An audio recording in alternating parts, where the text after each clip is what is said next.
তোমার বাসায় যাবো। বাংলাদেশের আইন কতটা জঘন্য হইলে এর মতো একটা মহিলা ধর্ষণ মামলা আমাকে দিতে পারে? 50 বছরের একটা মহিলা আমাকে ধর্ষণ মামলা দিছে, তাকে কিভাবে ধর্ষণ হয়? তোকে কিভাবে ধর্ষণ হয়? সেটা তুই কোর্টে যেয়ে প্রমাণ করিস। কোর্ট তো তোর কি না, তোর বাপের না কোর্ট? তোর বাপ আর্মিতে, তোর ভাই আর্মিতে, তোর জামাই আর্মিতে, তোর দুইটা কি তোর বাসায় কিভাবে আসছি বল? কি করো তুমি আমার বাসায়? বল কিভাবে আসছি?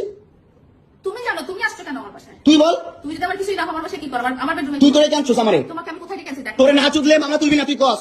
তোরে না চুদলে মামলা তুলবি না তুই? বলেছি আমি।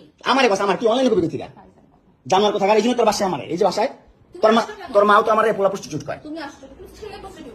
জানো আর আমার মোবাইলে কি হচ্ছে? সমস্যা নাই। আমি কিছু বলছিলাম আরে কস আমার কি করবো?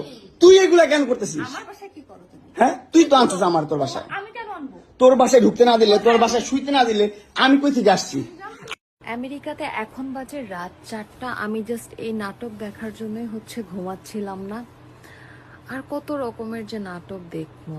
তবে হ্যাঁ, লায়লা আর ওই যে কি বলে মামুনের থেকে মানুষের একটা শিক্ষণীয় কি জানেন, টাকার পিছনে ঘুরলে পুরো জীবন ধ্বংস হয়ে যাবে।